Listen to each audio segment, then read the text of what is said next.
ओम शांति। आज बाबा के 14 तारीख के महावाक्य हैं। बाबा ने कहा, मीठे बच्चे, तुम्हारी नज़र शरीरों पर नहीं जानी चाहिए। अपने को आत्मा समझो, शरीरों को मत देखो। किसको देखना है? अपने को देखना है, अपने को आत्मा समझना है। प्रश्न है, हर एक ब्राह्मण बच्चे को विशेष किन 2 बातों पर ध्यान देना है?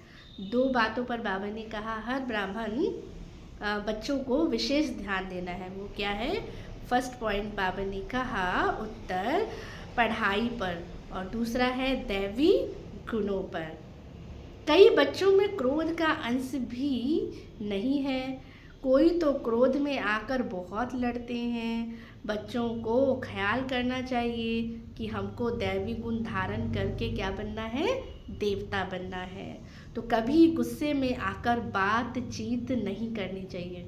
किसी से नाराज होकर गुस्से में आकर बातचीत नहीं करनी चाहिए। बाबा कहते, बच्चे, किसी में क्रोध है तो वह जैसे कि क्या है?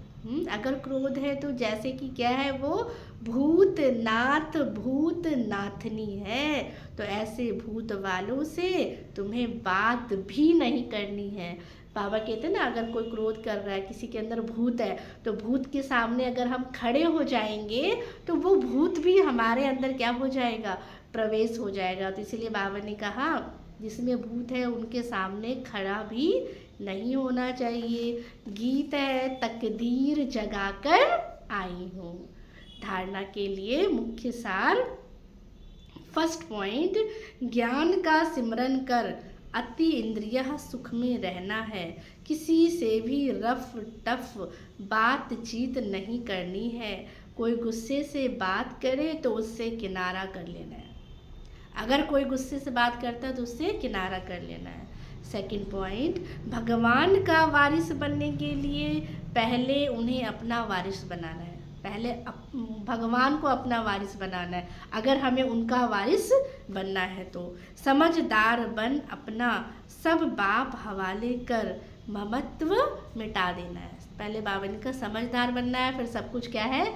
बाप के हवाले कर ममत्व मिटा देना है। अपने ऊपर आप ही क्या करना है? रहम करना है।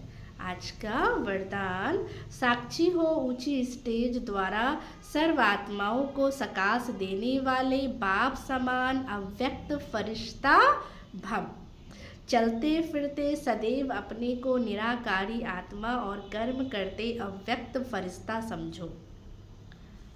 सदा खुशी में ऊपर उड़ते रहेंगे। अगर फिर बाबा कहते सदा खुशी में ऊपर उड़ते रहेंगे। फरिश्ता अर्थात ऊंची स्टेज पर रहने वाले। तो इस देह की दुनिया में कुछ भी होता रहे, लेकिन साक्षी हो, सब पार्ट देखते रहो। बाबा कहते इंटरफेयर नहीं करना, साक्षी होकर पार्ट देखते रहो और सकाश देते रहो। सीट की, बाबा कहते हैं सीट से उतरकर सकाश नहीं दी जाती है। बाबा कहते हैं अपने जो है स्वमान की सीट पर सेट होकर के फिर हमें किसी को क्या देना है? सकाश।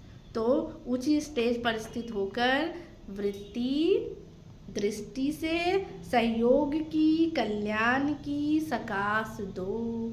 मिक्स होकर नहीं, तब किसी भी प्रकार के वातावरण से सेफ रह बाप समान अव्यक्त फरिश्ता भव के क्या बनेंगे? वरदानी। स्लोगन है, याद बल द्वारा दुखों को सुख में और अशांति को शांति में परिवर्तन करो। अपनी शक्तिशाली मनसा द्वारा सकाश देने की क्या करनी है? सेवा।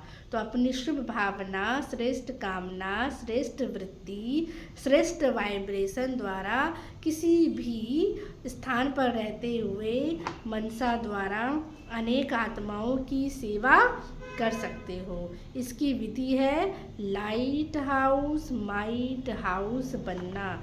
इसमें स्थूल साधन, चांस व समय की प्रॉब्लम नहीं है। स्थूल में हमें साधन मिले या चांस मिले, सिर्फ लाइट माइट से संपन्न बनने की आवश्यकता है। जितना हम संपन्न बनेंगे उतना हम दूसरों को लाइट माइट दे सकते हैं। अच्छा, ओम शांति।